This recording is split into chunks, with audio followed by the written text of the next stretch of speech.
Hello and welcome to the Wellness Wednesday webcast. Today, Luxie will be talking to Laura Rigden from It's a Playground, discussing returning to work and mental health. As always, please send in your questions to the panel throughout the broadcast. Now over to Luxie. Hi everyone, and welcome to our Wellness Wednesday session this afternoon. And as Gavin mentioned, we are here today with Laura from It's a Playground, and we will be talking about all things to do with mental health awareness and going back to work. So it's been quite a trying few months, I guess, maybe more now, and now looking back about a return to work with schools possibly being open in September, with parents going back into the workplace, or even having a combination of both, I suppose, of what your new work routine may look like. So we're going to delve into everything in terms of what kind of mental health support employees and employers should bear in mind with their workforce. So if I hand over to Laura to just give us a bit of an introduction, I guess, Laura, and go from there. No worries. Thank you very much. And Gavin, your introduction was lovely. It was absolutely lovely. Thank you. So my name's Laura Rigden. I'm a wellbeing consultant. I've been on here a couple of times. Love coming on here and having the chats about mental health in the workplace largely. So looking forward to, Luxie and I caught up yesterday, and to be honest, we could have chatted all afternoon about this topic. So on that note, please do interrupt us with questions as mentioned. Otherwise, we could just fill up the whole space with whatever we want to talk about. So I just wanted to start off, not going to talk about myself too much because look, it's old, but feel free to look into It's a Playground to see more about what we are like as a company. But today we're going to talk about obviously mental health awareness, things to consider at the moment with all of these changes, with people starting to go back to work. For some though, I saw yesterday the BBC have interviewed loads, I think it was about 50 of the biggest firms in England, and there were very few of them which could basically say that they were going to definitely get all of the workforce back full time. So there's loads of companies out there, loads of businesses that are still going to have a lot of people working from home. Like you said, Luxie, I think that there's going to tend to be quite a big mix.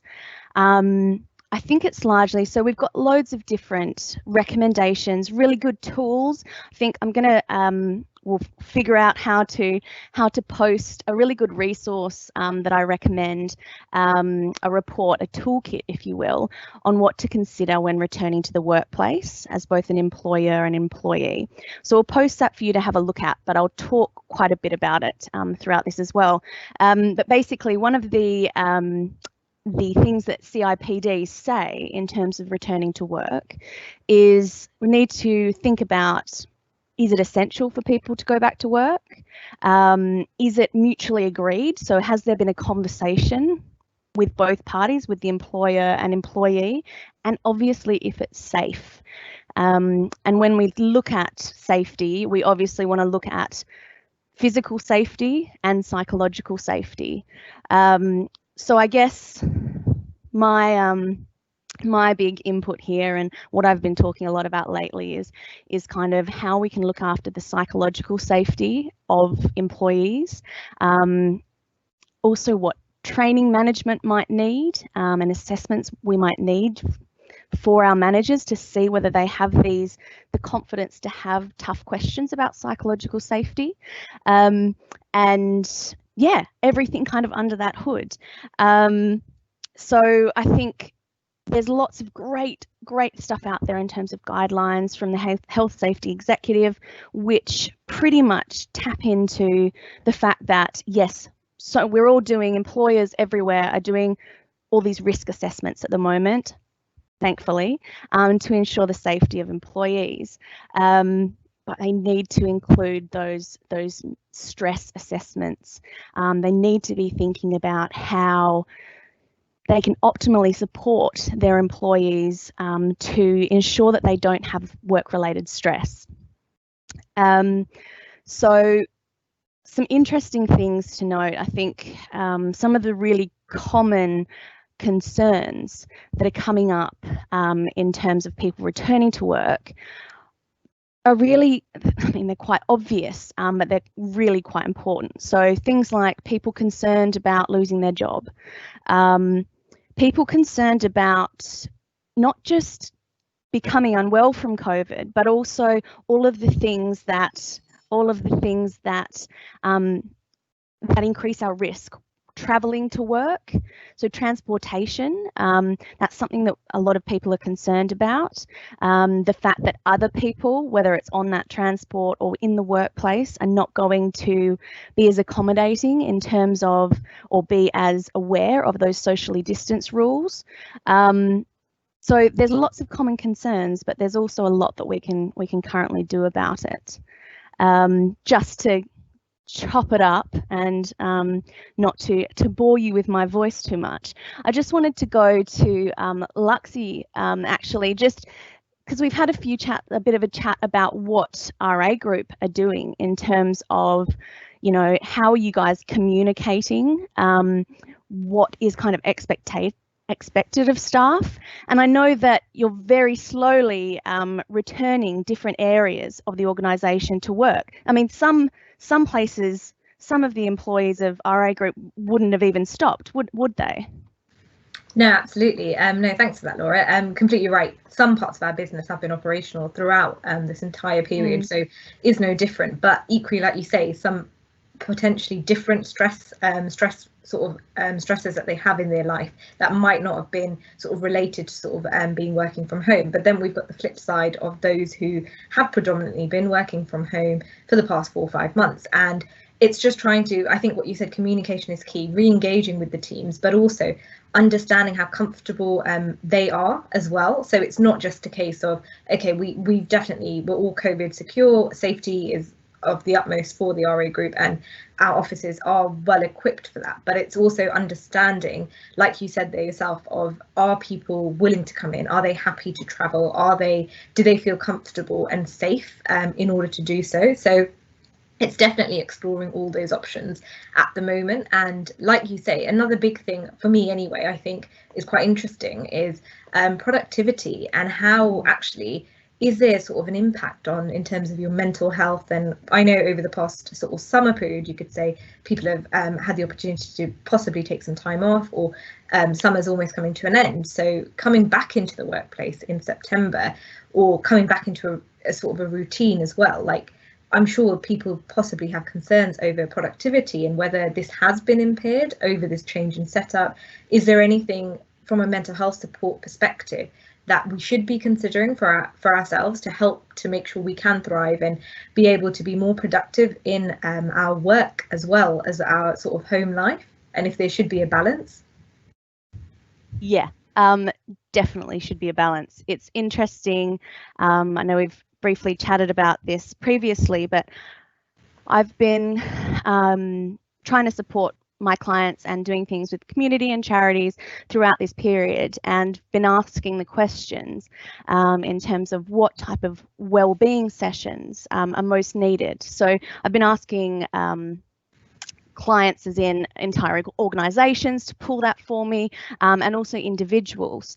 I've just started a month-long survey that I'm running that's for absolutely anyone, so it's across different industries and globally, and I have nowhere near enough numbers to report on anything super significant, but that combined with all of my experience with my clients so far is that there is this increase in requests for productivity and motivation, and also so those sort of tools and things that people can access. And also I'm starting to get additional requests for those thriving at work type sessions, and it doesn't shock me. We're continually, it's not, I've heard people say, oh, we've done all the, the work from home stuff, we've sorted all that, we did that at the start. But a lot of employers had, COVID came around quite quickly, really. It was more of a reactive type of supports that a lot of employers went to in terms of looking at that, whether we could work from home and providing those tools and resources to make sure that employees feel empowered to look after themselves. I think we need to revisit it. I mean, it's not just done and dusted, because as time goes on, we're going to have, like you said, schools going back, so many different things. I mean, across the different industries, there are individual challenges, and everyone has their unique challenges, I guess. And I think we're going to have to just, employers and employees ourselves, we have to really be honest in what we need. So as an employee, I would suggest that you just give yourself some time to think about what you really need. Consider the implications of being less productive, achieving daily tasks, having that motivation and that connection to your purpose, your work purpose, is really, really important, and it's really good for our well-being. So like I said, I've been seeing a lot more people talking about the need for these tools, and a lot of them we've probably heard before. I know when I initially did kind of productivity, it was as an employee, as a part of a really large company, and I wasn't really connected with it because it came from my employer. It was I think it was a part of the induction, and I wish that I'd engaged with it more at the start, but the fact of the matter is that I thought it was something that I had to do. The work was telling me I had to do it.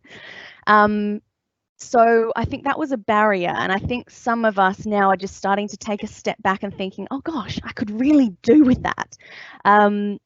But it's important that we also look at the barriers that might be in place for employees to kind of speak up and say, I really would like this training. So we were talking the other day, Luxie, about the fact that, because one of the things that I find when I come in as a wellbeing consultant and I conduct an anonymous survey, it'll often say quite different things in terms of the needs or wants of employees than, say, if it was not anonymous and done by the employer. And I mean, that kind of makes sense, right? Would you guys understand that as a concept? Because what do you think it means? Yeah, sorry. Yeah, no, absolutely. I think, Laura, I think you're completely right, because I think it's like you say, that, I guess, possibly feeling quite concerned or even anxiety, being able to be able to share some of those concerns you might not feel comfortable to with when it's an anonymous sort of questionnaire or something like that. You might feel more able to express yourself, and I guess that goes back to sort of that your own sort of mental health state, but also any anxiety or fear that you feel by exposing your vulnerabilities, I guess. And I think that's something that everyone throughout this period most certainly probably could relate to. And I guess it does go back to whether, I guess, modeling behavior from sort of leaders in management, sort of senior figures within the organization probably would help with that, to see that actually it is okay to come forward and say, if you do feel slightly uncomfortable, it's out of your comfort zone, you might need more support in certain areas. Whereas I think often it tends to be an expectation of, yep, you just kind of bury your head and you just kind of go with the flow almost.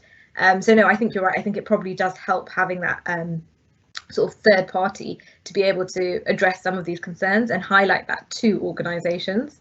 Yeah, definitely. And I think a couple of things there. So the leadership modelling, it's not just about, I mean, tips for motivation and productivity, that could be like an hour, 2 hour long session that people could gain a lot of insights into how they can look after their own motivation and productivity.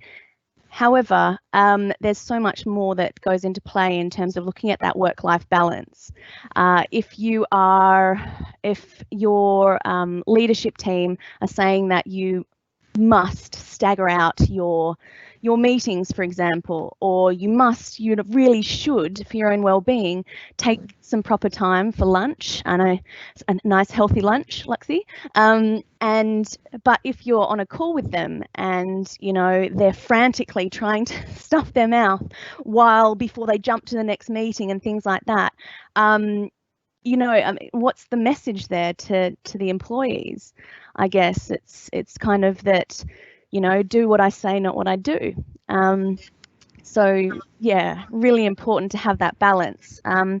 Another thing that's come up in terms of, you know, working with clients and friends, family, is that they're concerned that if they do return to the workplace, that they might lose whatever kind of work-life balance they've worked towards achieving. And I know that's quite different. I mean, we can dance around all of these things for so long, Luxie, and I'm sure we could have a whole day talking about all these things, because everyone is in such a different situation right now. And we're not just talking about whether people are coming back from being furloughed, coming back from potentially back into the physical workplace. There are so many different things, and I think we need to, or employers really need to, look at those barriers that might stop people from accurately communicating what they need. So whatever stages it is, it's really important that we ourselves as individuals give ourselves some time to think about what we really do need, how we can best address things like our anxiety, our expectations for over the next couple of months and things like that, but also how we're going to communicate what we need. Ideally, line managers or supervisors, ideally they've had some sort of training in terms of being able to start opening up these questions, but it's also up to us to kind of identify what we think we need, or even have the confidence to say, I don't really know. And looking at things like, if you are really concerned about transport and getting into the workplace, is there a way that you can mitigate that at all? So talking to your employers about reasonable adjustments in terms of timing. You know, you might want to not be going in on the tube in peak hour, that sort of thing. And obviously employers should be taking on board and if those requests are reasonable and are functional, to consider those as well as, as things that are really important. Definitely. I think we have a question. I've got a quick question for you. Obviously, we're going to have a lot of people return to the office, and there's also a lot of people who've been on furlough for quite a few months and are probably quite anxious about getting back to some kind of level of normality, even just remembering what work culture was like or what it's going to be like. You know, everything's, you know, been thrown up in the air and it's going to land in a completely different place now. So I think there's two aspects to this. I think, one, what would you recommend to employees who are returning and don't know what to expect, and anxiety and the challenges from a mental health point of view around that? And then you talked about identifying and asking the right questions as one of the processes. Are there any other tricks or tactics that they should be deploying? And then as an employer, what should we be mindful about? What signs should we look into for our staff to see if they are struggling, if they're finding it hard to adapt to this new reality? Are there things that we should be picking up on? Is there a framework of which we should be asking them the right questions? You know, what are the telltale signs that, you know, will help us do our job and create the right kind of culture? Brilliant questions. So first of all, in terms of employees returning to the workplace, and whether that be, hopefully it's somewhat graded where possible, but whatever level you're returning to, be honest with yourself about what kind of, because sometimes we can get overwhelmed by our levels of anxiety. It's really important to take a step back and have a look what actually is stressing you. So there's some really basic tools. If you Google BBC stress container, it goes through a really good sort of simple kind of, it's a question and answer thing for yourself, journaling, if you will, about what is currently stressing you out or causing you anxiety, and then going to the next level of, okay, well, what can I do about it? Can I do anything about it? if not, what, if it's completely out of my control, then how can I kind of distract myself or learn ways of kind of just sitting with it and accepting it? If I can do something about it, whether that be speaking to my manager, speaking to HR, doing some more research in terms of, if you're concerned about the workplace really not being safe to return for whatever reason, psychologically or physically, asking some questions about that in terms of asking your employers what they are actually putting in place. The more that we have that knowledge, generally the less anxious we'll be. Or if we're still super anxious about it, there are lots of portals in terms of you can contact obviously your HR team, occupational health, or even ACAST if it's the stage that you've raised all of these issues and you really think that you're being asked to go into an unsafe environment. But there are so many different things that could be causing us anxiety. It could be that, again, we're fearful of the stability of our job, and we need to take a step back and think about questions that we need to ask our employer. It might not be because there is so much uncertainty, so we might not get all of those hard questions that we want, but really communicating what we need is what we need to do for ourselves as well. Our employers can't help us if we don't really tell them, I guess, what we do need. So in terms of the questions regarding dealing with the anxiety about returning to work really would be specific about whatever is actually stressing you out. And there are various things, even common things. If you find that your thoughts are just completely escaping you and you're tending to catastrophize, which is a common cognitive distortion, where we'll kind of think, if I get on that train, it's going to be absolutely disastrous. I'm definitely going to catch COVID, blah, blah, blah. We can kind of blow things out of proportion and cause ourselves more distress than the situation alone. But yeah, it's just we're all going to be having different thoughts and anxieties about the various aspects. So just getting an individualized approach, reaching out to a mental health first aider if you've got one in the workplace, or even calling up various charities. Mind Charity, you can call up, or there's lots of fact sheets and things in terms of tips on how to manage that. NHS has some great general fact sheets about managing anxiety. But yeah, I guess you have to separate out the things that are just causing us general angst, and the ones that we can really address and do something specific about. Is it reasonable adjustments, that sort of thing. So in saying that as well, so coming on to your next question, Gavin, in terms of employer, I haven't heard enough of a discussion. There definitely is a discussion, but I haven't heard enough of a discussion about kind of picking up those the signs of early warning signs of developing mental distress in remote working sections.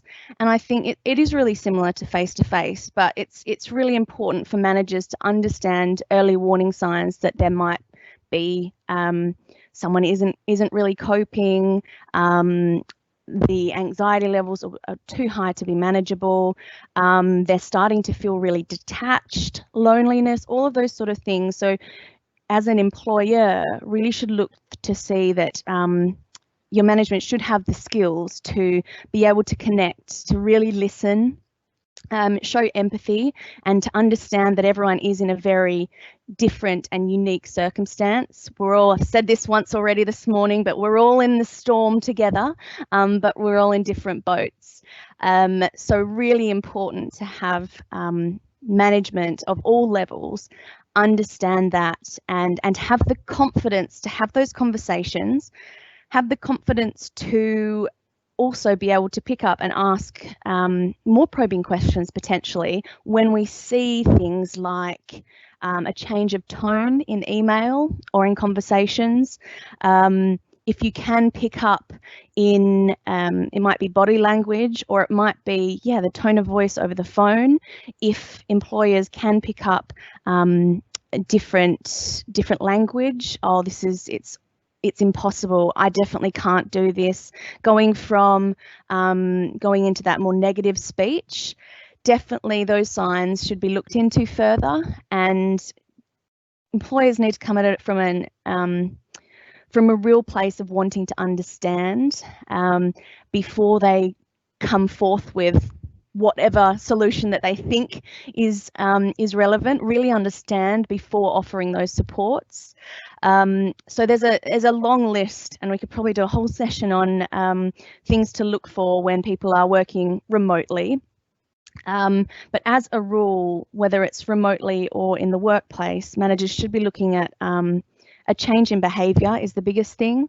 So someone who has been really vocal, passionate, loud in meetings, all of a sudden quiet, isolating, detached, or vice versa. Sometimes when people are stressing, they're worried, they might be really fearful of job security or something like that. They might be speaking even more at a fast pace when they're normally quite mellow and reserved. So it's nothing is an absolute in terms of an indicator for poor mental health. It's more that change in behaviour. And if I could give one kind of suggestion, it would be that employers ensure that we're looking at having those open conversations, because really psychological safety is all about employees being able to feel comfortable to express their concerns and to bring their whole self to work. But also going to the next stage and employers thinking about what are those barriers. So there definitely are. If people are concerned about losing their job, or maybe a change in role that they don't really want, that they can see on the horizon, if they're not sure about what's happening, not sure about what their current role entails, all of that sort of stuff, if they've got on the top of that some additional stress and anxiety, it can all come and start to topple over, and we can be concerned that by speaking up about it, then we might be more at risk of losing our roles or jobs. So I think those sort of things need to be addressed too, and we need to think about how we can overcome them, and that'll be different for each industry, each manager, each individual. Yeah. Any other questions at this stage? No? Not from myself. No, yeah. That's fantastic. Yeah. I mean, I think we've only got about 2 minutes left. So, Luxie, do you have any other points to add? No, the only other thing I was going to add, I guess, just exactly what you've said, Laura, completely agree with. I think changes to what this new sort of going back to work looks like for many. And I think from a sort of nutrition perspective, it applies to all of that sort of physical activity, healthier eating habits, all of these things that, again, like you say, could be changing come when people do go back to work. So that balance of work-life balance for all of those additional sort of parameters, where some people may have found a fraction bit more time to spend cooking healthier meals, cooking from scratch, greater connectivity with food, moving more, and again, do all of those then play a part in your mental health. So I think it's really important to, I guess, watch the space to see how we all do learn to adapt. And I think one thing, I guess, this whole sort of pandemic has taught us is we are all very good at adapting, and we're quite quick with adapting to new situations. So yeah, I'm looking forward to seeing some insight in the near future of what that looks like once people do return back into the workplace. Yeah, definitely. Completely agree. And obviously, I mean, you know my spiel. I mean, our health is our mental, physical and social well-being, and we need to learn as much as we can about how we can do that for ourselves, but we also need to be able to voice our opinions in time like this. The communication needs to be two-way, and those risk assessments that need to happen for our physical and psychological safety, they're ongoing. They need to be redone whenever there's a change. Even for us doing risk assessments of ourselves in terms of looking at our coping strategies and things like that, we're going to have changed in terms of our mental state throughout this. A lot of our experiences would be different, but we need to keep going back and thinking what is best for us, how are we going to be as productive and motivated at work, and yeah, working together with our employers to try and raise awareness of these potential concerns, but also problem solve together to become, I guess, ideally more resilient in the long term for us, and to be more resilient for companies to be more agile. But yeah, and there is a huge space for this, you know, post-traumatic growth for a lot of us to learn a lot, but that might not be, it's not all going to look the same. We're not all going to be, you know, much more healthy after this. Obviously, it's all going to be quite different.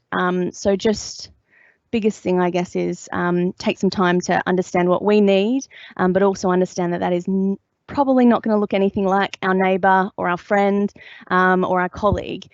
So again, just being aware that we are all different and we're at different stages, and that's completely okay. But just that understanding can help us be kinder and help support workplace health on our own. That's fantastic. Well, thank you so much, Laura, for joining us today. That was a really fascinating talk and super important as well. And, you know, I think we've all had our struggles with mental health, and I think it's so important as we go forward to recognise that, to see what we can do to help our colleagues and to support the right kind of cultures which are more nurturing and empathetic. Well, thank you very much to everyone for joining us today. Please don't forget that we're going to have Coffee Talk with Hay tomorrow at 12:30 on Instagram Live.